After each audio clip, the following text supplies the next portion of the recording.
समुद्र में भारतीय नौसेना ने एक बार फिर अपनी ताकत दिखाई है।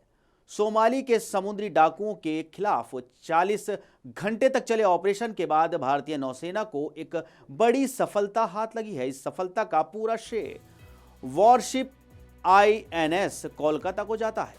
शनिवार यानी 16 मार्च 2024 को अरब सागर में 35 सोमालियाई समुद्री लुटेरों को हिरासत में लिया था। चालक दल के 17 सदस्यों को भी बिना किसी चोट के बचा लिया गया था। अब खबर है कि लुटेरों को हिरासत में लेने के बाद युद्धपोत आईएनएस कोलकाता अब मुंबई पहुंच गया है।